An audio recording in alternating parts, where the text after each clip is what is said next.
네, 안녕하세요. 오늘 미얀마 쿠데타와 미얀마 항쟁에 대해서 이야기를 하러 나온 플랫폼C 활동가이자 미얀마 민주주의를 지지하는 한국 시민사회단체 모임에서 집행위원으로 활동하고 있는 홍명교라고 합니다. 미얀마에서 쿠데타가 벌어진 지 벌써 5개월 차이고 많은 사람들이 이 쿠데타에 맞서서 싸우면서 목숨을 잃고 있습니다. 그런데도 아직까지도 이 문제가 해결되지가 않고 군부가 물러날 생각을 하지 않고 있는데요. 우리나라에서 많은 시민들이, 많은 노동자들이 이 문제에 관심을 가지면서 연대를 해왔습니다. 그런데 정작 이 쿠데타가 왜 발생했는지, 어떤 문제가 있길래 미얀마 사회가 이런 수렁으로 빠졌는지, 그리고 우리가 할 수 있는 건 뭔지, 우리나라 기업과 연결된 문제는 뭐가 있는지 등에 대해서 잘 모르시는 분들이 많아서 오늘 이 기회를 빌어서 이야기를 드리도록 하겠습니다. 네, 오늘 이야기 순서는 먼저 미얀마가 어떤 나라인지에 대해서 간략하게 설명을 드리고요. 그리고 미얀마 역사에서 어떤 모순이 있었길래 미얀마 사회가 지금 이런 상황이 됐는지에 대해서 좀 더 깊이 들어가서 이야기를 드리고, 그리고 쿠데타 발생 이후에 지금까지 5개월 동안 어떤 과정을 거쳐왔는지에 대해서 설명을 드리고요. 그리고 미얀마 항쟁의 특징이 어떤 게 있는지, 그리고 지금 한국의 기업들과 많은 점들이 미얀마 군부가 연결되어 있다는 비판들이 있는데 구체적으로 어떤 문제가 있는지, 그리고 우리가 할 수 있는 건 뭔지에 대해서 이야기를 드리도록 하겠습니다. 네, 먼저 미얀마라는 나라에 대해서 간단하게 설명을 드리면요. 일단은 면적이 굉장히 넓습니다. 67만 제곱킬로미터인데요. 우리나라 면적의 거의 7배 정도 될 정도로 많은 면적이 있고요. 그리고 인구는 5,460만 정도 인구로 우리나라 인구보다 조금 많은 정도입니다. 그런데 이제 아시다시피 미얀마 경제가 오랫동안 침체를 겪었고 봉쇄된 상태로 있었기 때문에 아직까지 이제 경제적인 상황은 그리 좋지 않습니다. 2010년 이후에 발전 속도가 높아지긴 했지만 여전히 이제 빈곤한 나라에 속한다고 할 수가 있을 것 같습니다. 미얀마 지형을 위성 지도로 본 사진인데요. 보시면 아시겠지만 이 미얀마인데 미얀마는 가운데가 이렇게 평지로 되어 있습니다. 그러니까 이 가운데를 이제 크게 흐르는 이리와디 강이라는 큰 강이 있고 이 주변은 이제 평지로 아주 비옥한 땅이라고 할 수 있습니다. 이 땅에서 쌀농사를 주로 짓는데 1년에 3번씩 쌀농사를 지을 수 있을 정도로 굉장히 농사하기가 좋은 조건이고요. 그런데 이제 그 주위만 보면은 서쪽, 동쪽, 북쪽이 다 엄청난 산악지대와 밀림으로 되어 있습니다. 그래서 이렇다 보니까 옛날부터 서쪽에서 동쪽에서 북쪽에서 많은 사람들이 이제 옮겨오면은 이 강 주변에 모여 살기 시작했고 이 밀림 쪽과 산악지대 쪽과는 거의 이제 왕래가 힘든 정도의 상황이었다고 합니다. 네, 보시면은 이런 식으로 이제 산악지대가 미얀마 영토 주변을 이렇게 가득 차 있고 가운데에 이렇게 큰 강이 흐릅니다. 그래서 그렇다 보니까 이런 지형적인 조건 때문에 이 미얀마에서 많은 사람들이 각각 떨어져서 오랫동안 살다 보니까 부족, 민족이라는 이름으로 다 나눠져 있는데요. 가운데 이 비옥한 땅에서 살고 있는 사람들은 버마족이라고 미얀마 인구의 한 68% 정도를 차지하는 사람들이 주로 살고 있고요. 그리고 그 주변의 산악지대에는 아주 다양한 소수민족들이 지금도 살고 있습니다. 이 소수민족들은 각각의 역사도 있고 언어도 다르고 서로 말도 통하지 않을 정도로 서로 다른 문화를 유지하면서 살아왔다고 할 수가 있겠습니다. 지금 미얀마 정부에서 공식적으로 인정하는 소수민족 숫자는 미얀마에 135개 소수민족이 있다고 이야기를 하는데요. 그런데 이제 그렇게 아주 많다고 얘기하기는 어렵고 우리 기준으로 좀 보면은 그래도 한 3, 40개 정도는 있다고 할 수 있는 것 같습니다. 그런데 이제 한 나라에 이렇게 3, 40개나 되는 소수민족들이 있다 보니까 미얀마 사회에 당연히 여러 가지 문제들이 있을 수밖에 없겠죠. 미얀마에 대해서 이야기하기 전에 잠깐 동남아시아에 대해서 이해를 조금만 하고 넘어가야 될 것 같은데요. 동남아시아는 예전부터 중국 아래쪽 그리고 인도 동쪽에 있는 이 일대 땅을 이제 동남아시아라고 우리가 지금 부르는데 예전부터 다양한 이름으로 불러왔습니다. 중국에서는 여기를 남양이라고 불렀고요. 남쪽에 있는 바다 근처에 있는 땅이라고 해서, 그리고 태국 쪽에 살고 있는 사람들은 옛날부터 자기들의 땅을 금의 땅, 황금지대라고 지역이라고 불러왔습니다. 그리고 인도나 아랍 쪽에 살던 사람들은 이 지역을 바람 아래의 땅이라고 부르기도 했다고 합니다. 그런데 이제 이게 서구에서 제국주의 열강들이 이 동남아시아로 많이 몰려오고 여기서 이제 일로 침략해 오게 들어가면서 여기를 약간 지정학적인 지리적이고 정치적인 이제 조건들을 고려하면서 여기를 동남아시아라고 부르기 시작하면서 한 100년 전 즈음부터 비로소 이곳을 우리가 많은 사람들이 동남아시아라고 부르게 된 것 같습니다. 근데 이제 동남아시아는요, 옛날부터 국경 개념이 우리랑 굉장히 많이 달랐습니다. 우리 같은 경우에는 중세 즈음부터 국경 개념이 꽤 명확하게 자리 잡힌 편이라서 한반도 이제 조선시대라고 하면은 조선시대 국경과 이런 것들이 이제 정확하게 어느 정도는 잡혀 있는 상태였는데 동남아시아는 아주 오랫동안 국경 개념에 대해서 그렇게 중요하게 생각을 하지 않았습니다. 그래서 전쟁을 해도 자기 영토를 넓히는 게 중요한 게 아니라 자기 영향력을 확대하고 다른 나라에 쳐들어가서 그 부족의 사람들을 노동력으로 데려오는 전쟁을 많이 했고요. 그러다 보니까 영토 자체는 그렇게 중요하지 않고 이렇게 원시명으로 동그랗게 자기 영향력을 확대하는 어떤 부족을 딱히 정복하기보다는 복속시키기보다는 그냥 영향력을 계속 확대하는 방식으로 왕국을 만들어 왔다고 합니다. 그래서 그런 점을 좀 감안하고 이 지도를 보시면 좋을 것 같은데요. 미얀마의 역사에 대해서 아주 간략하게 이야기를 드리면은 북쪽에서부터 옛날에 내려왔던 뾰족, 몬족들이 이제 몇백 년에 걸쳐서 계속 내려오면서 이 강 유역 일대에서 왕국을 조그만 왕국, 부족 국가 이런 것들을 만들기 시작하면서 미얀마 역사가 시작됐다고 할 수 있고요. 한 650년, 서기 650년 즈음에 돼서야 처음으로 어떤 왕국이 만들어졌다고 합니다. 이 왕국은 이제 지금 우리가 버마족이라고 말하는 민족이 기존에 이 강 유역에 살고 있었던 몬족을 몰아내고 만든 왕국인데요. 이게 이제 시간이 흐르면서 자기 영향력을 계속 확대하면서 빠간 왕국이라고 최초의 통일 왕조를 우리나라로 따지면 한 고려 시대 정도에 만들기 시작을 합니다. 그러면서 이렇게 영향력을 크게 확대하면서 주위에 있는 부족들을 좀 영향력을 끼쳤고요. 그러다가 이제 13세기 말에서 16세기 정도 사이에는 아주 여러 개의 왕국들이 작은 왕국들이 난립하는 시기를 겪습니다. 여기 아바 왕국 같은 경우에는 이제 버마족들이 이제 만든 왕국이었고 밑에 한따와디 왕국 같은 경우에는 또 다른 몬족 같은 소수민족들이 또 만든 왕국이 있었고 아라칸족이라는 아라칸 왕국이 있었죠. 이런 역사가 지금까지도 어느 정도 이어진다고 생각을 하시면 될 것 같고요. 그리고 이제 1510년에 가면은 약 한 240년 동안 따옹호 왕조가 만들어져서 동남아시아 일대에서 엄청나게 강력한 자기 세력권을 형성을 합니다. 지금 우리가 뭐 태국이나 아니면 라오스 이 일대까지 그 위치까지 영향력을 끼쳐서 굉장히 큰 제국을 만들었다고 하고요. 그리고 다음으로는 이제 꼼바옹 왕조가 만들어지는데요. 여기 역시도 이제 군사적으로 되게 강력한 왕국이었다고 이야기를 많이 합니다. 전쟁을 많이 했고 주변에 이제 작은 왕국들에 쳐들어가서 자기 영향력을 확대하면서 이 지역의 패권 주자로서 이제 자리매김을 하는데요. 그런데 이제 한창 이 왕국이 잘 나가던 시기에 엄청난 적수를 이제 맞이하게 됩니다. 그게 바로 이제 영국인데요.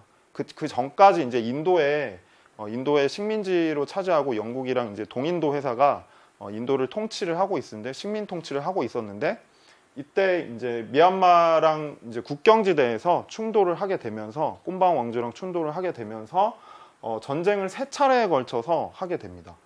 그러면서 1824년 그리고 1852년, 1885년 이렇게 세 차례에 걸쳐서 전쟁을 하면서 조금씩 그 왕국의 중요한 땅들, 해안지대 이런 것들을 이제 내주다가 결국에는 1885년에 완전히 영국에 복속이 되면서 식민지가 됩니다. 그러면서 한 꽤 긴 기간 동안 거의 63년에 걸친 기간 동안에 영국의 식민 통치가 이어지는데요. 이 식민 통치 기간에는 영국은 당시에 이제 지구 전역에 자기 식민지를 갖고 있을 정도로 우리가 해가 지지 않는 나라라고 부를 정도로 굉장히 많은 식민지를 갖고 있었는데 이제 그런 이제 제국주의적인 식민 통치를 하고 침략을 하는 과정에서 이 군대가 필요한 식량이나 이런 것들이 이제 많이 부족하게 되는데 이 미얀마 아시다시피 말씀드렸다시피 미얀마는 워낙 이제 비옥한 땅이 있다 보니까 여기서 일종의 미얀마를 식량 창고로 활용을 하면서 영국 동인도 회사가 여기서 쌀 농사를 짓게 한 다음에 이거를 가져가서 전 세계에서 자기들의 이제 군대나 이제 식민 통치 같은 걸 이어나갈 수 있도록 하는 일종의 창고 역할을 하게 됩니다. 그래서 처음에는 이제 인도랑 같이 묶어가지고 하나의 이제 구역으로 설정해서 통치를 하다가 나중에 이제 미얀마 사람들이 불만을 갖게 되니까 인도와 미얀마 쪽을 분리해서 이제 식민 통치를 했다고 하고요. 행정 같은 경우에는 초기에는 꼼방 왕조의 그 후손들이 강력하게 이제 저항을 했지만 당연히 10년 만에 거의 다 퇴치가 되고 좀 식민 통치에 적합한 행정 개편을 하게 됩니다. 우리나라가 과거에 일제로부터 이제 통치를 당할 때 그런 개편을 당했듯이 개편이 되고, 그리고 국가와 이제 불교, 여기는 대부분이 불교를 믿는데 이 불교와의 분리도 하고, 그리고 지배 구조를 영국인 지배 계급이 있고 그 밑에 인도에서 온 고리 대금업자들이 지배를 하고 가장 밑바닥에 이제 버마인들과 소수민족들이 이제 힘들게 일을 하는 그런 식의 이제 사회 구조가 짜여지게 되고요. 그리고 이제 소수민족들, 이를테면은 카렌족 같은 소수민족들한테 적극적으로 기독교 선교를 해가지고 이 선교사들이 이 카렌족이나 다른 소수민족 등에 기독교를 열심히 전파를 합니다. 그러면서 이제 그걸 통해서 일종의 소수민족들 간의 대립을 만들고 분할 통치를 하는 거죠. 서로 반목하게 함으로써 분할 통치를 적극적으로 했다고 하고요.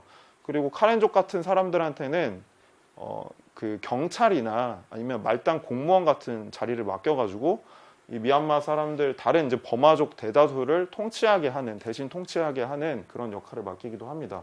그래서 이때 이제 소수민족들 간에 이제 갈등이 굉장히 커졌고, 그리고 교육 제도도 당연히 영어랑 기독교 교육을 열심히 했는데 지금도 이제 미얀마 사람들은 영어를 잘하는 편입니다. 그리고 경제적으로 아까 말씀드렸다시피 식량 창고를 활용하기 위해서 여기서 이제 쌀 농사를 엄청 시켰고요. 그리고 여기 다이아몬드 광산이나 이런 게 굉장히 풍부해서 자원이 여기서 다이아몬드 광산 노동도 시키고, 그리고 석유가 나는 거를 발견하고 석유도 캐고 이런 식의 이제 경제적인 착취를 하게 되고요. 그리고 북부와 동부에서는 밀림 벌목도 하고. 근데 이제 이런 과정을 겪다 보니까 이 버마족 사람들, 미얀마에서 원래 살고 있었던 이 사람들의 일자리가 많이 부족하게 됩니다. 그리고 인도에서 워낙 많은 사람들이 몰려와서 다른 종교를 갖고 있는 사람들이 몰려와서 자기들이 하던 일을 대신 뺏어서 하기도 하고 이러다 보니까 당연히 실업률이 올라가고 범죄율도 그래서 굉장히 올라갔다고 하고요. 그런 과정을 거치면서 굉장히 힘든 시기를 거쳤다고 볼 수가 있는 것 같습니다. 그래서 당시에 이제 이 버마에, 미얀마에 있던 많은 영국인들이 와가지고 일을 했는데 그 중에서 이제 양심적인 영국인들이 한 고백들이 좀 있는데요. 그 중에서 몇 가지를 보면은 외국인 지주들과 대부업자들은 버마 자원의 상당 부분을 가져갔고 농업 종사자들과 나라 전체를 점차 가난하게 만들었다. 그리고 농민들은 더 가난해졌고 실업률은 증가했다. 이런 고백을 영국인 관리가 스스로 한 기록도 있고요. 그리고 우리가 알고 있는 되게 유명한 소설가인데 조지 오웰이라고 동물농장을 쓴 소설가죠. 이 소설가도 처음으로 쓴 소설이 바로 버마 시절이라는 소설입니다. 그러니까 자기가 버마에서 당시 영국 식민지였던 이 땅에서 말단 경찰으로 일하면서 겪은 거를, 느낀 거를 이제 소설로 쓴 거라고 할 수 있는데요. 여기 보면은 우리가 약탈하기 위해서가 아니라 우리의 검은 형제들을 계몽시키러 왔다는 것은 거짓말이다 라는 말을 스스로 하면서 영국을 비판하고 있고, 우리에게는 천성적으로 협작꾼과 거짓말쟁이가 돼서 밤낮으로 우리 스스로를 정당화하면서 끊임없이 충동질하고 괴롭히는 기질이 있다 라는 대목이 있기도 해서 당시에 실제로 영국인들이 버마에 살고 있던 사람들을 어떻게 괴롭혔는지를 좀 볼 수 있는 대목인 것 같습니다. 근데 당연히 이런 통치가, 식민 통치가 계속되다 보니까 이제 버마에서도 독립운동이 굉장히 활발하게 일어나기 시작을 했습니다. 1900년대 들어가서 학생운동이 맨 처음 생기면서 활발하게 이제 대학들 중심으로 항의 시위가 있었고요. 이런 거를 이제 영국 군대는 계속 진압을 시도하면서 독립운동을 탄압을 했죠. 그런 과정에서 1930년에 소위 독립운동 세력이라고 우리가 부를 수 있는 좀 신시대 생각을 갖고 있고 근대적인 생각을 갖고 있는 일군의 젊은 사람들이 20대, 10대 이런 젊은 사람들이 몇몇 조직들을 만들면서 굉장히 적극적으로 독립운동을 시작을 하게 됩니다. 그게 이제 우리가 알고 있는 이 아웅산 장군이라는 사람이 이 독립운동 처음에 젊은 시절에 독립운동을 하기 시작한 사람인데요. 이 사람은 이제 버마족이고요. 이 앞서 이제 설명드렸던 이 학생운동을 거치면서 굉장히 적극적인 독립운동가로 나서게 됩니다. 그래서 처음에는 학교에서 독립운동을 하다가 안 되겠다고 생각을 하고 독립군을 꾸려서 전쟁을 해야겠다고 생각을 했고요. 그런 과정을 거치면서 자기 동지들을 모으게 됩니다. 근데 처음에는 독립군이 필요하고 군대를 육성해야 되는데 전쟁을 해본 적이 자기가 없기 때문에 이런 거를 좀 지원받기 위해서 당시 이제 중국 대륙에 있던 중국 공산당이나 그러니까 일제랑 싸우고 있었던 중국 공산당이나 중국 국민당의 이제 도움을 받으려고 배를 타고 상하이 쪽으로 가려고 시도를 했습니다. 그런데 이제 배를 잘못하는 바람에 이상하게도 샤먼이라는 당시에 이제 일제가 점령하고 있었던 중국의 해안에 있는 도시를 가게 됩니다. 그러다 보니까 당연히 일제로부터 이제 체포가 됐고요. 일제가 이 사람을 얘기를 들어보니까 아무래도 좀 써먹을 가치가 있겠다라고 생각을 해서 일본이 도쿄로 데려가서 일본 왕도 만나게 하고 일본 이름도 하사하고 이런 식으로 이제 회유를 하게 됩니다. 그래서 이 사람이 당시에는 이제 영국 식민지였기 때문에 이 사람 입장에서도 내가 그러면은 일본한테 도움을 얻고 영국을 물리치는데 독립군을 육성하면 되겠다라고 좀 안이하게 생각을 했던 거죠. 일본이라는 나라에 대해서는 잘 모르니까. 그래서 이 과정에서 동지들을 모아서 이제 싸우게 되는데요. 근데 이제 이 안에서 이제 모인 처음에 최초의 30명을 30인 동지회라고 부르는데 이게 이제 미얀마 사회를 지금 만든 어떤 초석 같은 처음의 이제 주체들이라고 할 수 있는데 근데 이 군대를 형성한 이 30인 사이에도 이제 갈등이 굉장히 크게 있었습니다. 왼쪽은 아웅산 장군이고요. 오른쪽은 이제 네윈이라는 사람인데 이 30인 동지 안에서도 좀 더 이제 일본 제국주의적인 생각에 더 동의하는 그런 사람이었다고 할 수 있고요. 이 가운데 있는 사람은 이제 중간파 같은 역할이었는데 이 아웅산 장군은 어쨌든 전쟁을 해서 영국군을 몰아내게 되고 처음에는 일본군이랑 같이 싸워서 몰아냈는데 일본군이 갑자기 배신을 때리는 거를 보고 일본은 믿을 만한 애들이 아니구나라는 걸 그제서야 뒤늦게 깨닫고 다시 또 일본이랑 전쟁을 해서 어느 정도 이제 이 세력을 몰아내게 되고요. 그러면서 이제 1945년에 2차 세계대전이 끝난 상황에서 영국이랑 계속 협상을 시도하면서 독립을 쟁취해 나가는 과정을 밟게 됩니다. 그렇게 해서 이제 영국의 이제 고위 관료를 만나서 합의를 하게 되는데 이 영국 정부 입장이 너네 소수민족 문제도 많고 너네 독립시켜준다고 해도 문제가 많을 텐데 우리가 어떻게 독립을 시켜주냐 이렇게 얘기를 하자 소수민족들을 다 모아서 합의를 해야겠다고 생각을 하고 1947년에 팡롱이라는 이제 미얀마에 있는 어느 한 도시에서 만나서 소수민족 지도자들을 모아서 협정을 맺게 됩니다. 이거를 팡롱 협정이라고 하는데요. 내용은 여러 소수민족들이 다 잘 살고 있었는데 몇백 년 동안 그 소수민족들의 자치권을 인정해주고 우리가 독립할 나라를 연방공화국으로 만든다는 합의 내용이었습니다. 그리고 카렌족 같은 경우에는 10년 후에 카렌족 스스로 만약에 독립을 하고 싶으면 독립을 보장한다라는 내용이 있었던 거죠. 그런데 공교롭게도 이렇게 협정을 맺은 상태에서 몇 달 있다가 이 사람이 암살당합니다. 당시에 이제 영국에서 온 이제 무기상들이 이 미얀마가 버마가 독립을 하면은 자기들의 이권이 사라지게 된다고 생각을 해가지고 이 아웅산 장군을 암살하게 되고요. 그래서 불행하게도 독립 건국을 하기 6개월 전에 이분이 암살이 되셔가지고 어쨌든 1948년이 돼서 건국이 되는데 이분이 대통령을 하는 게 아니라 당시 이제 버마 사람들의 영웅이었던 아웅산 장군이 대통령을 한 게 아니라 가운데 애매하게 있었던 아까 3인 중에 애매하게 있었던 우누라는 사람이 초대 이제 대통령을 하게 됩니다.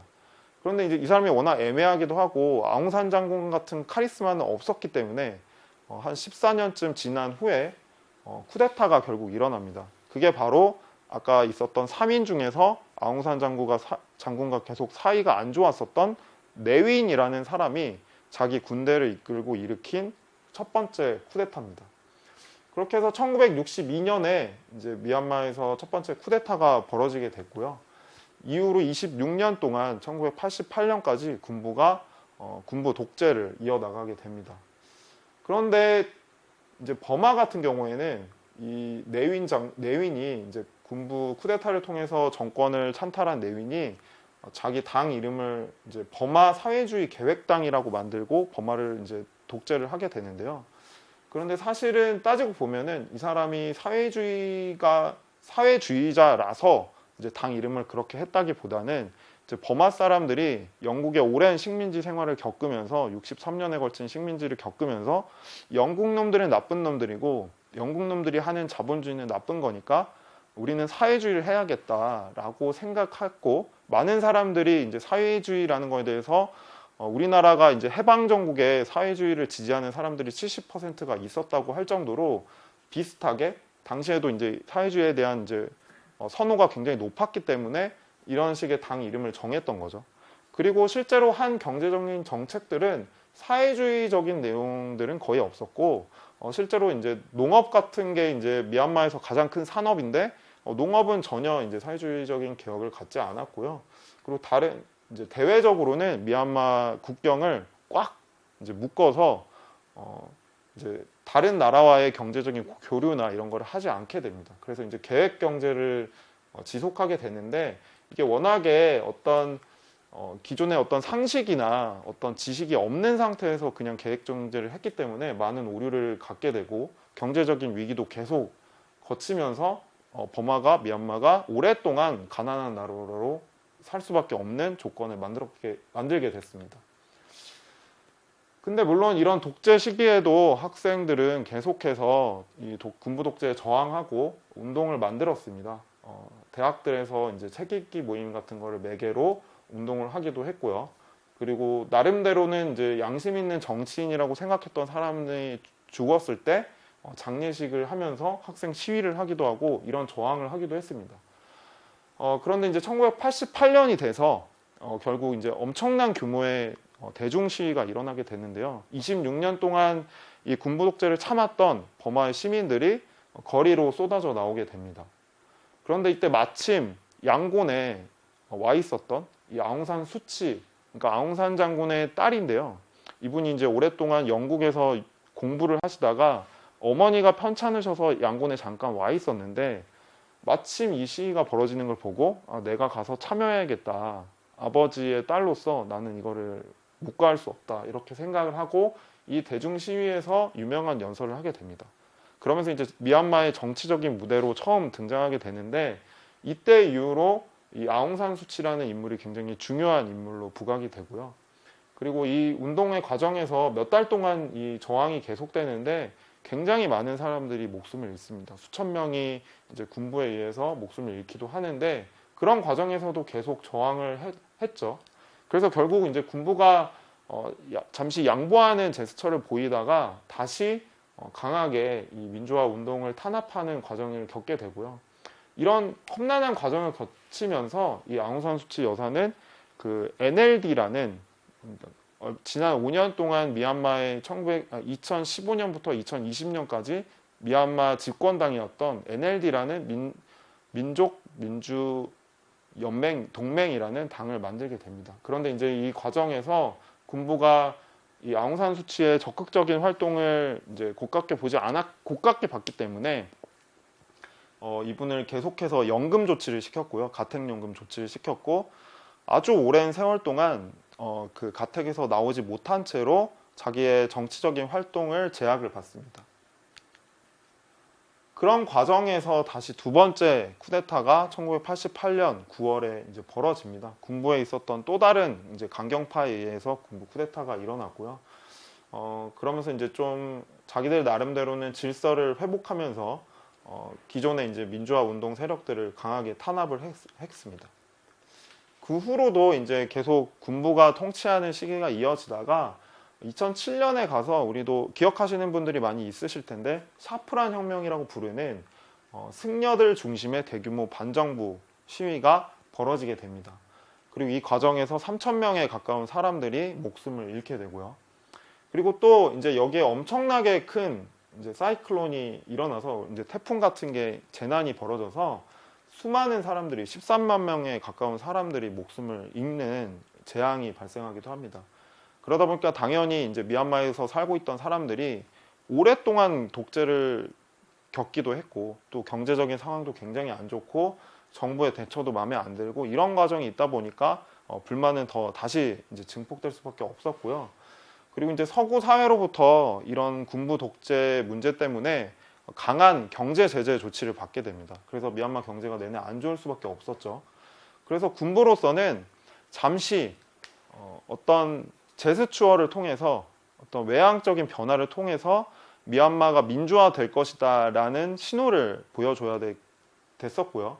그래서 민주화 7단계 로드맵이라는 걸 만들어서 이거를 많은 비판에도 불구하고 국민투표에 붙여서 새로운 헌법을 채택하게 됩니다. 그리고 2010년에 미얀마 연방공화국이라고 나라 이름을 다시 바꾸고 총선을 이때 처음으로 실시를 하게 됩니다. 그렇게 해서 이제 의회를 구성하는데요. 근데 이때는 이제 동맹이 그 등록된 정당인 상태가 아니었기 때문에 이제 참여를 못하고 군부가 만든 친군부 성격의 정당이 이제 첫 이제 집권당으로 이제 올라가게 됩니다. 그러면서 이제 일종의 이제 외연적인 이제 개혁 조치들이 시행이 됐는데요. 나라 이름을 아까 말씀드렸다시피 다시 바꾸기도 했고요. 그러면서 지금 우리가 미얀마라고 부르기 시작하는 거는 2000년대 좀 지나면서 미얀마라고 다시 부르게 됐던 것 같습니다. 그리고 이런 과정을 거치다가 2015년에 가서 다시 이제 두 번째 총선을 실시하게 됐고 그렇게 해서 그 아웅산 수치 여사가 이끄는 당이 승리를 하게 됩니다. 그런데 이제 NLD 민선 정부 전후에 이제 경제 발전이 굉장히 크게 이루게 되는데요. 왜냐하면은 이제 군부가 어쨌든 새로운 헌법을 채택했고 이걸 보고 서구 사회에서 경제적인 제재 조치를 풀었기 때문에 당연히 이제 많은 투자가 있을 수 있었습니다. 워낙에 인건비도 쌌고 많은 것들이 없는 상태였기 때문에 빠르게 경제 성장을 했고요. 그리고 여기 천연 이제 자원이 굉장히 많아서 이것들에 대한 투자가 굉장히 크게 이루어졌습니다. 그런데 이제 NLD 정부 시기에는 경제가 그렇게 좋지는 않았습니다. 왜냐하면은 세계 경제 자체가 이 시기에 좋지가 않았고 또 이제 NLD 정부가 겪고 있는 여러 가지 문제들이 있었습니다. 당시 군부가 미얀마 서남 쪽에 있는 그 로힝야 족을 향해서 이제 학살을 하게 되는데 이에 대해서 아웅산 수치 여사나 NLD 정부가 그냥 침묵하는 모습을 보이면서 서구 사회가 민주화의 여신이라고 항상 칭송했던 이 아웅산 수치에 대한 이제 실망감이 굉장히 커졌던 거죠. 그리고 이제 코로나 이후에는 이제 뭐 당연히 우리나라도 그렇듯이 제조업이나 관광업 이런 것들이 큰 타격을 겪었고요. 뭐 공장 폐쇄도 겪고 많은 문제들이 있었습니다. 그렇지만 어쨌든 NLD 정부 지난 5년 동안에는 헌법을 계속 개정하려고 시도를 했는데요. 아까 말씀드렸다시피 굉장히 이상한 헌법이라고 말씀드렸는데 여기 보시면은 아시겠지만 미얀마 헌법에서는 군부가 자동으로 의석의 25%를 가져가게 돼 있습니다. 그러다 보니까 이제 그리고 나머지 75%를 가지고 선거를 하는 건데요. 그래서 아무리 압도적으로 선거를 해서 압도적인 의석을 차지하더라도 어느 정도 한계가 있는 거죠. 게다가 헌법을 바꾸려면은 75%의 의원들이 찬성을 해야 헌법을 바꿀 수 있는데 군부가 반대하면 당연히 헌법조차 바꿀 수가 없는 겁니다. 게다가 이 헌법에서는 국방부 장관과 내무부 장관, 국경부 장관 등을 대통령이 아니라 군 총사령관이 임명을 하도록 돼 있습니다. 그러니까 실제로는 군 총사령관이 대통령보다 더 높은 자리에 있는 거나 마찬가지인 상태가 되는 거죠. 그래서 이런 문제가 많은 헌법이었기 때문에 이제 NLD 정부는 헌법 개정을 지속적으로 시도를 합니다. 그렇지만 물론 군부가 반대를 했기 때문에 계속 실패를 하게 됐고요. 그리고 소수민족과의 갈등도 다시 불거지게 됩니다. 왜냐하면은 NLD 정부가 집권을 하게 되면은 아웅산 수치가 이제 실권자로 등장하게 되면은 과거에 아웅산 수치의 아버지가 했었던 이 팡롱 협정의 약속이 지켜질 거라고 이 소수민족들이 좀 기대를 했었는데 이 NLD 정부가 이거를 좀 무시를 했던 거죠. 그러다 보니까 다시 소수민족과의 갈등이 굉장히 격화된 상태였고요. 그 미얀마에는 굉장히 많은 소수민족 반군들이 있습니다. 카친 독립군이 있고 카렌족 반군이 있고 카렌족 또 다른 반군이 있고 또 이쪽 동쪽의 샨주에도 아주 넓은 밀림지대에 몇 개의 이제 반군들이 있습니다. 그래서 이런 반군들은 길게는 60년 동안 반군 활동을 지속하면서 정부군과 계속 전투를 해왔던 거죠. 이런 갈등이 굉장히 깊기 때문에 사실은 미얀마에서 이런 갈등의 문제를 풀기가 굉장히 어려운 상태였고요. 그럼에도 불구하고 이제 아웅산 수치에 대한 기대가 있었기 때문에 그만큼 실망감도 커서 이런 문제가 벌어졌던 것 같습니다. 근데 이런 와중에 작년 11월에 다시 총선을 세 번째 총선을 하게 된 겁니다. 근데 세 번째 총선을 했는데 군부의 기대와는 다르게 이 정부가 NLD가 이전보다 훨씬 압도적인 승리를 하게 됩니다. 그래서 이 지도에서 보시다시피 이 빨간색이 NLD가 차지한 지역 의석들인데요. 거의 대부분의 영토에서 대부분의 선거구에서 NLD가 압도적인 승리를 차지했고 심지어 군사도시라고 불릴 수 있는 몇몇 지역들에서도 NLD가 큰 승리를 하게 됩니다. 그러니까 실제로 군인이라고 해도 군인 가족들이라고 해도 마음속으로는 이제 NLD를 지지하는 사람들이 많다는 게 드러나기도 했던 거죠. 그래서 이 정도의 의석을 분포하게 되는데요. 군부가 자동으로 차지하는 의석이 있기 때문에 여전히 뭐 헌법을 개정할 수는 없지만 강한 힘을 계속 유지시킬 수 있는 상태가 됐던 거죠. 그래서 군부가 이러다 보면은 가만히 있다 보면은 헌법 개정까지 가겠다라고 위기의식을 느끼게 됐고 군부가 계속해서 이 선거는 지난 11월에 치러졌던 이 선거는 부정선거였다라고 주장을 합니다. 그런데 사실은 근거가 그렇게 뚜렷하지는 않았고요. 근데 이제 어쨌든 군부가 주장하는 몇 가지 근거들을 가지고 계속 주장을 하다가 올해 1월에 가서 본격적으로 쿠데타를 암시하는 것 같은 발언을 군부 대변인이나 군부 총사령관이 하게 되다가 결국에 2월 1일에 쿠데타가 발생한 겁니다. 뭐 이 쿠데타는 아주 신속하게 군부가 모든 군 병력을 갖고 있기 때문에 이루어졌고 이런 과정을 거치면서 기존에 있었던 이제 장관들이나 이런 사람들을 다 갈아치웠고 앙산 수치 여사는 구금을 시켰죠. 네. 근데 첫날에는 미얀마 시민들도 관망을 하면서 대체 무슨 일이 벌어진 걸까 하면서 보고 있다가 둘째 날부터 이 시민들이 용기를 내기 시작합니다. 그러면서 이제 밤에 미얀마의 이제 민간 토속 신앙 중에는 잡기를 물러나게 하려면은 크게 소음을 내면 된다고 생각하는 전통이 있는데 이 집에서 소리나는 가재도구들을 다 갖고 나와서 야간에 마구 이제 소음을 내면서 이거를 두드리면서 소음 시위를 하게 됩니다. 그게 양곤 한복판에서 양곤은 이제 미얀마에서 가장 큰 도시이고 과거에 이제 수도였던 곳인데 이곳에서 이제 이런 소음 시위가 일어나게 되면서 시민들이 전반적으로 군부에 맞서서 군부 쿠데타에 맞서서 싸울 수 있겠다라는 용기를 갖게 됐고요.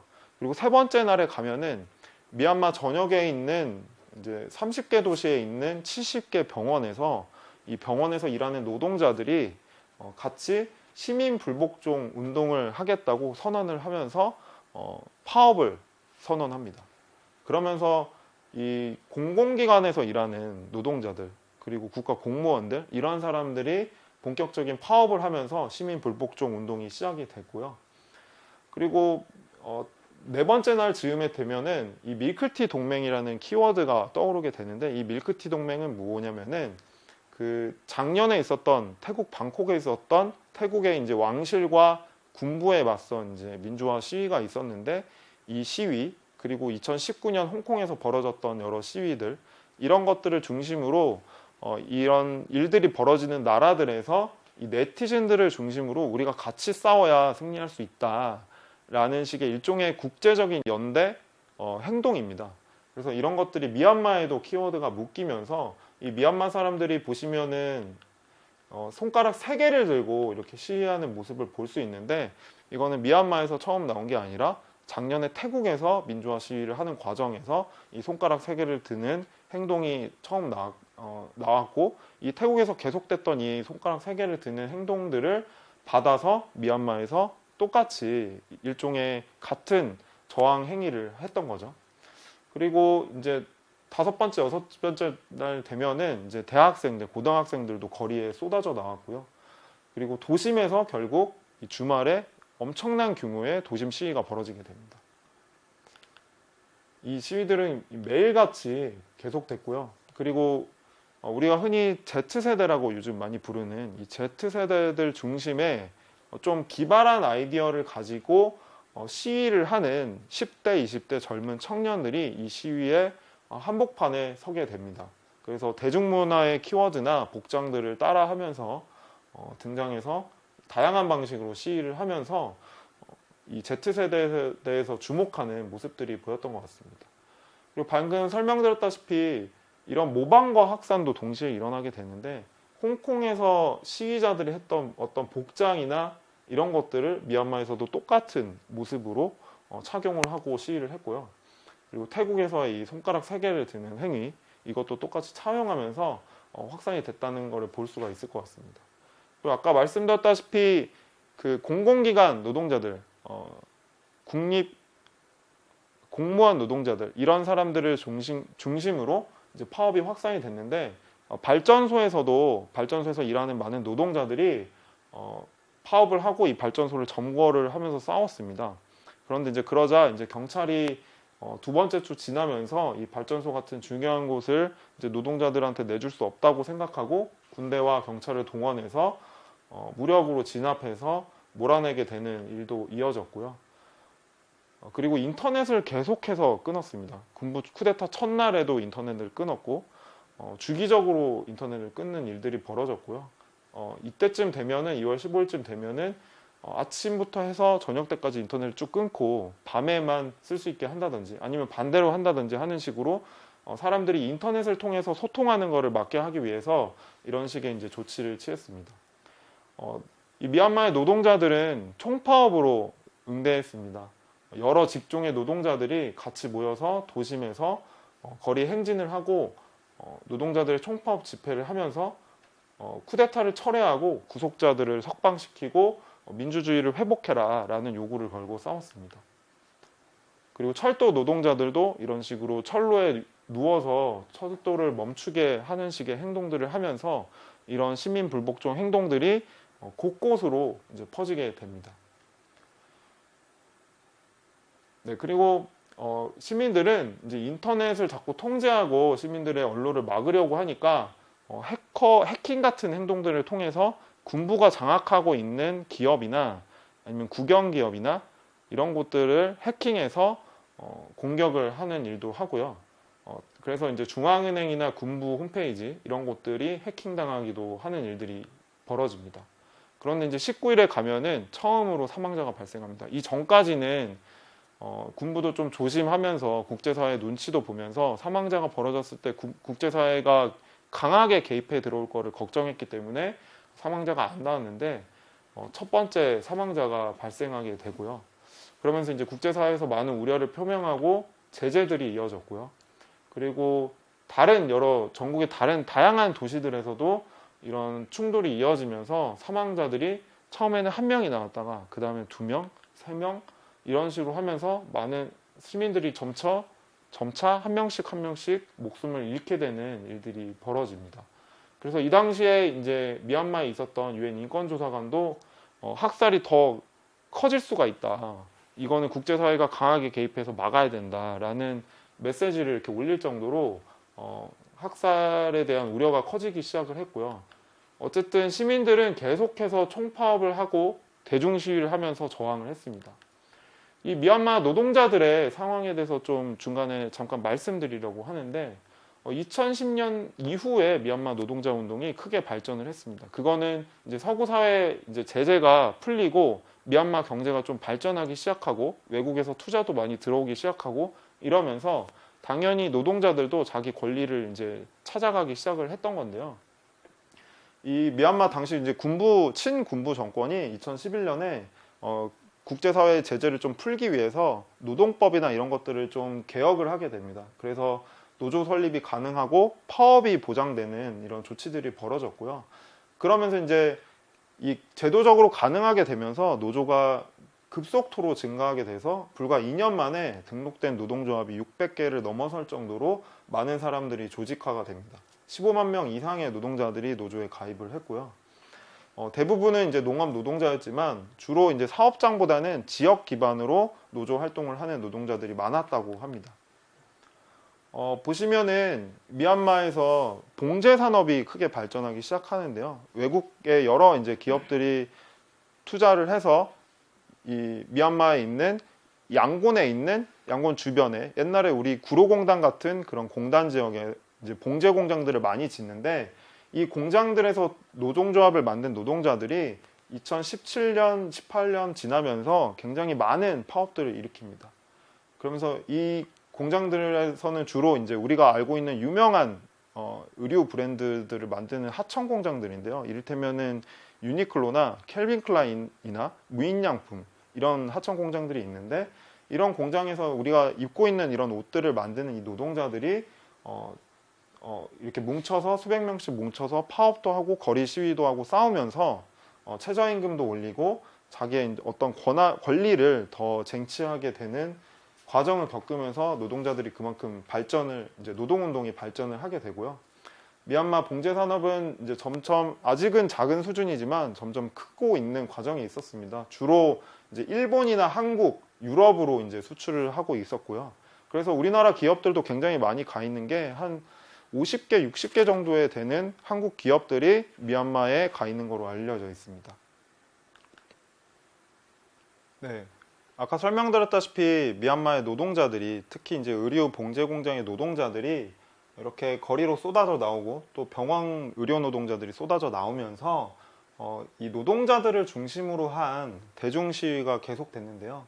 보시면 아시겠지만 항공, 철도, 광산, 병원, 에너지 기업, 의료 봉제 공장 이런 데서 일하는 많은 사람들이 참여를 했고요. 가령 이제 미얀마 섬유 노동자 연합회, 그러니까 봉제 공장에서 일하는 노동자들 4,000명이 같이 가두 시위를 한다든지 여러 개의 노총들이 같이 연합으로 가두 시위를 한다든지 이런 식으로 저항을 하니까 군부가 기존에 있었던 이 노동조합들을 다 불법 조직으로 갑자기 간주를 하는 식으로 탄압을 합니다. 그럼에도 불구하고 이 노동자들은 계속해서 싸웠고요.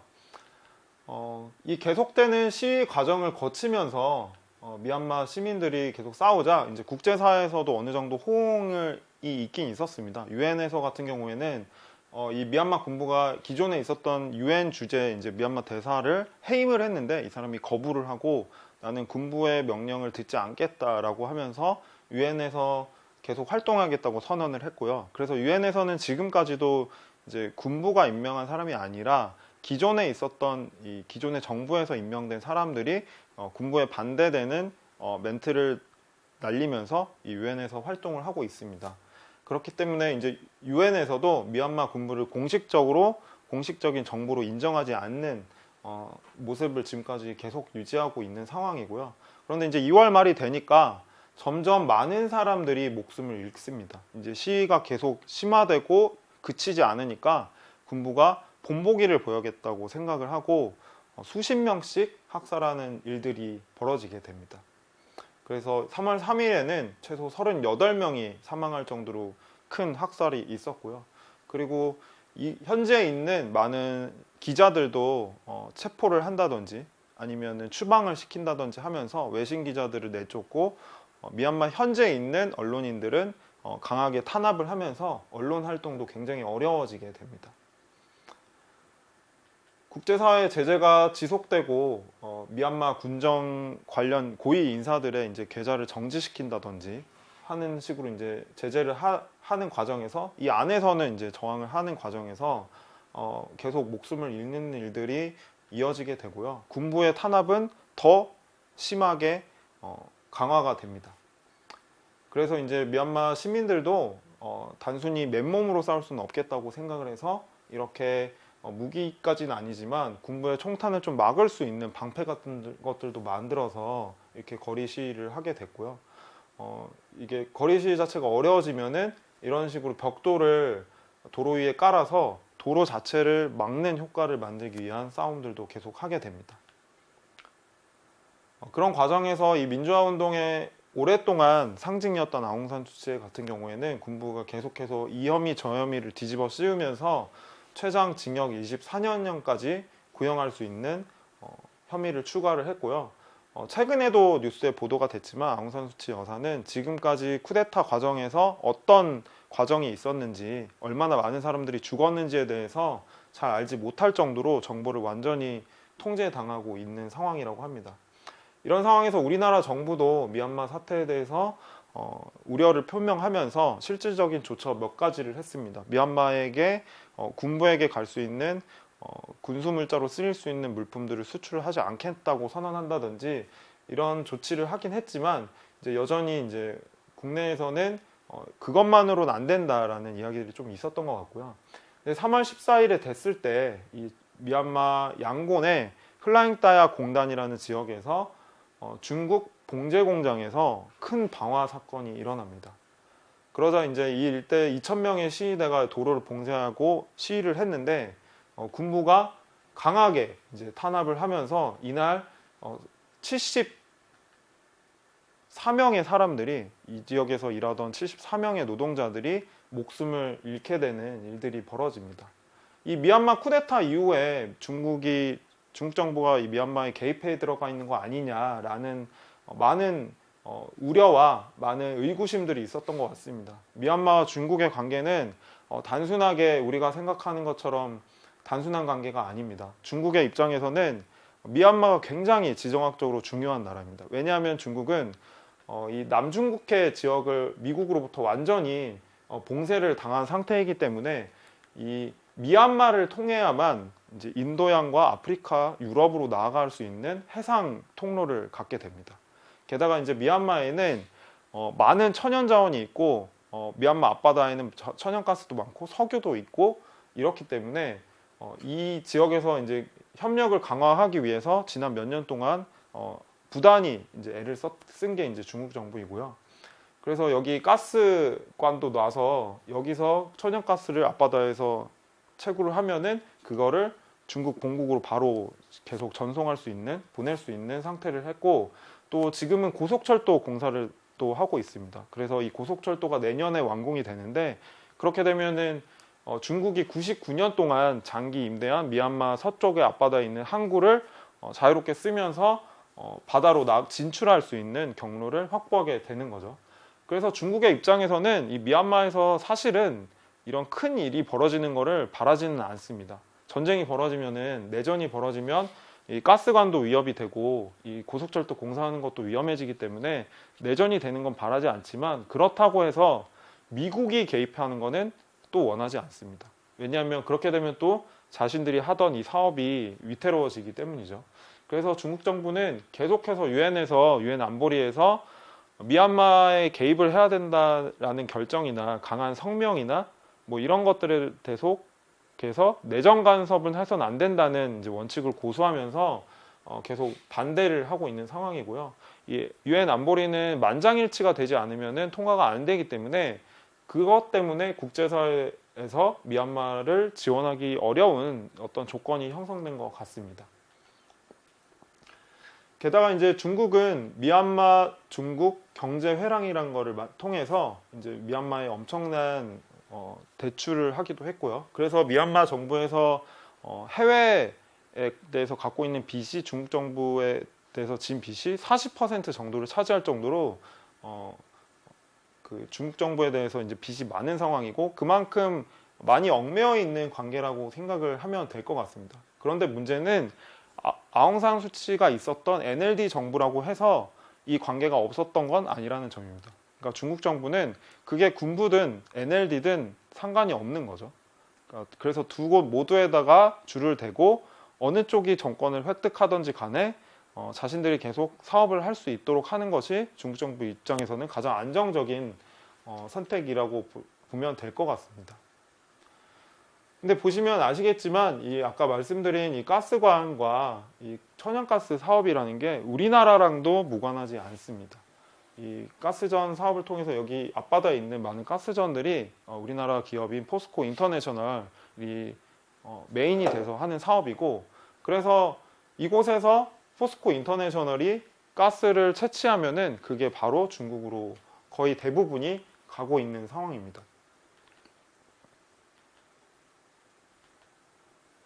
네, 미얀마 시민들은 다양한 방식으로 저항을 하고 있습니다. 군부가 워낙에 강력한 이제 무력을 동원해서 시위를 탄압을 하기 때문에 다양한 이제 새벽 시위라든지 촛불 시위, 번개 시위라든지 다양한 방식으로 시위를 하고 있고, 이 번개 시위는 거리에 나오면은 바로 군부가 나타나기 때문에, 군대가 나타나기 때문에 금방 시위를 하고 바로 사라지는 시위라고 하고요. 촛불 시위 같은 경우는 이제 그동안 시위 과정에서 목숨을 잃은 동료 시민들을 추모하는 시위라고 합니다.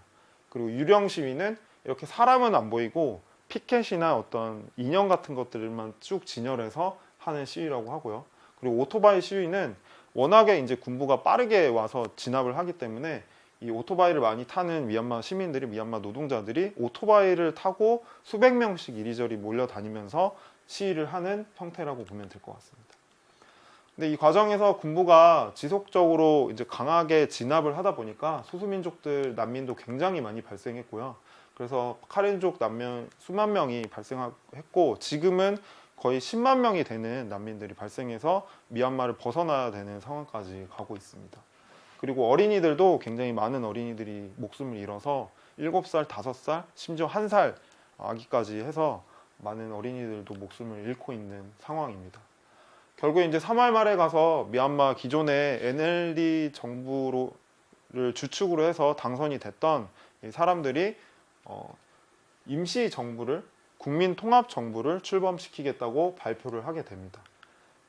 그러면서 이 임시 통합 정부는 이제 기존의 버마족만을 중심으로 하는 게 아니라 소수민족들도 같이 해서 이 임시 통합 정부를 꾸리게 됐고요. 이 국민 통합 정부를 통해서 불법으로 정권을 찬탈한 군부에 맞서서 다시 시민들의 정부를, 민주적인 정부를 되찾겠다. 그리고 연방 정신을 회복해서 소수민족들의 권리나 소수민족들의 목소리가 무시되지 않도록 하겠다. 이런 요구입니다. 최근에는 미얀마 노동자들을 중심으로 노동조합 간부들에 대한 표적 체포가 계속되고 있습니다.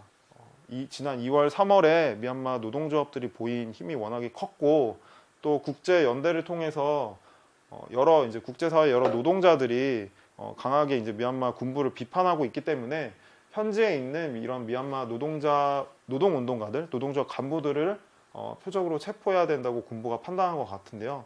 쿠데타 이후에 체포된 노조 활동가가 최소 75명이고 100명 이상의 노동자들이 어떤 한 공당 안에서만 목숨을 잃기도 했습니다. 얼마 전에 이제 우리나라 TV 뉴스에도 나왔는데, 그 군부 총사령관이 홍콩의 어떤 TV 방송국이랑 인터뷰를 하면서 자기도 저항이 이렇게 거셀 줄은 몰랐다, 이 정도일 줄은 예상을 못했다고 아주 솔직하게 고백을 하기도 했는데, 그럼에도 불구하고 이런 말을 하면서 실실 웃으면서 자기가 생각을 했을 때는 지금까지 죽은 시민들은 그렇게 큰 숫자는 아니다 라는 식으로 거짓말을 하기도 했습니다. 그래서 최근에는 아까 말씀드린 국민통합정부랑 여러 소수민족 반군들의 연대가 시도가 되고 있는 상황이고요. 시민군도 따로 결성이 돼서 많은 청년들이 시민군에 자원 입대를 해서 거의 내전 상황으로 가고 있는 상황입니다. 굉장히 우려가 되는 상황이고요. 근데 한편에서는 시민 불복종 운동도 계속되고 있습니다. 학교 현장은 여전히도 거의 대부분이 90% 이상이 멈춰져 있고요. 학생들의 90%는 계속 등교 거부를 하고 있고, 대부분의 교사들은 계속 파업 중입니다. 그렇기 때문에 군부 입장에서는 어쨌든 이런 공공기관들이나 학교 이런 것들을 정상화시키는 게 자기들의 권력이 안정화되는 과정일 텐데 좀 차질을 빚고 있다고 볼 수가 있는 것 같습니다. 청년들은 하나둘씩 이런 무장을 하기 시작을 했습니다. 사제총을 만든다든지 아니면 군부나 경찰로부터 총을 뺏어서 갖춘다든지 하면서 내전을 준비하고 있는 상황이고요. 어제까지 상황을 보면은 사망자는 거의 900명에 다다릅니다. 확인된 사망자만 865명이고 체포된 사람은 6,134명에 다다릅니다. 이게 만약에 내전으로 가면은 더 많은 사람들이 목숨을 잃을 수밖에 없는 상황인데요. 그러다 보니까 군부에서는 당연히 계속 인터넷도 통제하고 이 활동가들을 표적으로 체포하는 방식으로 대응을 하고 있습니다.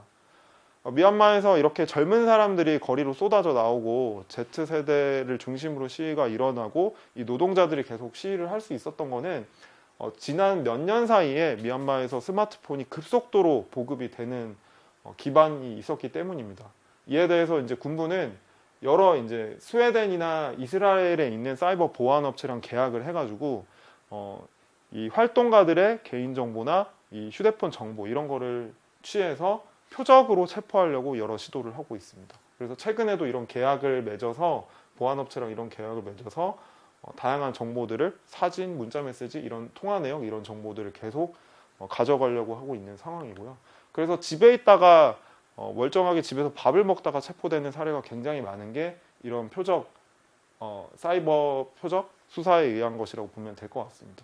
게다가 군부는 쿠데타 이전부터 작년 말부터 인공지능 감시 카메라를 곳곳에서 확대하면서 지나가는 사람들의 얼굴을 바로 인식해서 신원을 확인해서 체포할 수 있도록 하는 시스템을 갖추는 과정에 있었습니다.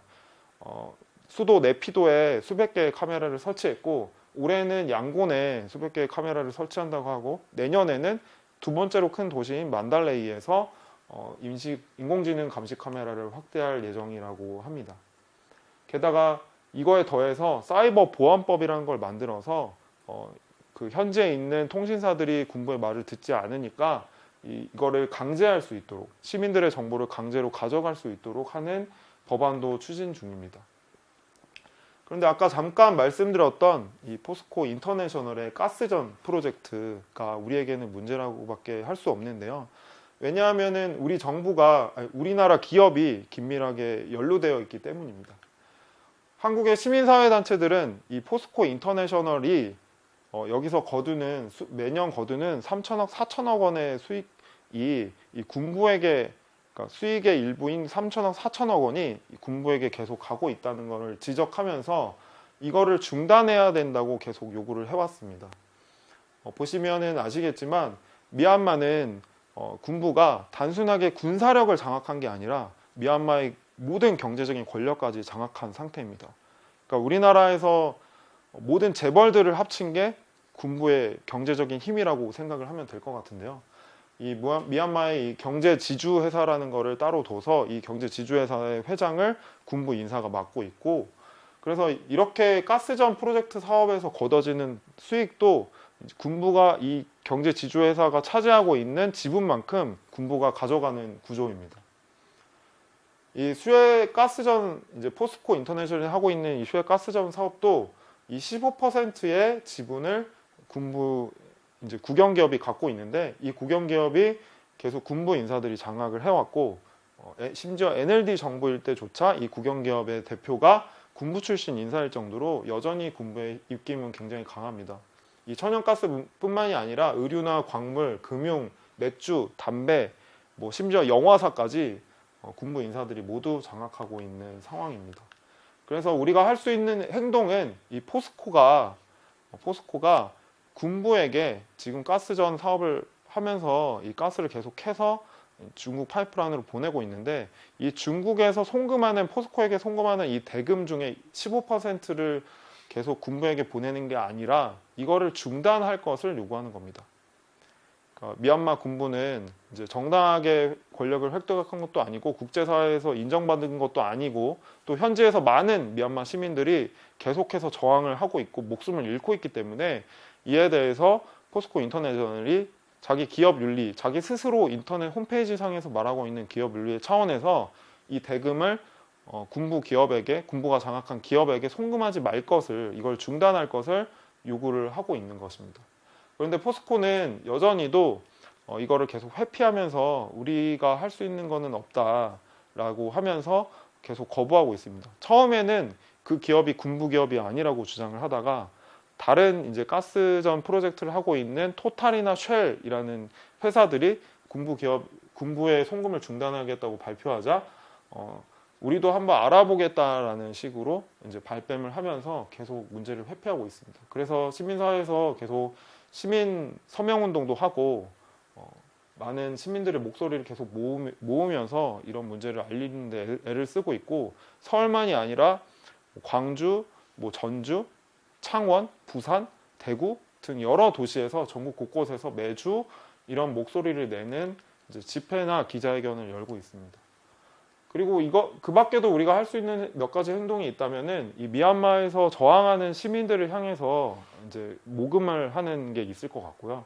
또 다른 거 하나는 국내에 있는 이 3만 명의 미얀마 출신 이주 노동자나 미얀마 출신 유학생들에게 연대를 하는 거라고 생각을 합니다. 이분들은 자기 나라가 이렇게 된 상황에서 우리나라에서 계속해서 매주 거리로 나와서 기자회견도 하고 시위도 하고 있는데요. 이분들과 연대하는 것도 중요한 할 수 있는 행동인 것 같고요. 또 이분들이 기금 마련을 위해서, 활동기금 마련을 위해서 마스크나 제가 입고 있는 티셔츠나 이런 것들을 만들어서 판매를 하고 있는데, 이런 것들에 연대하는 것도 우리가 할 수 있는 작은 행동 중에 하나라고 생각을 합니다.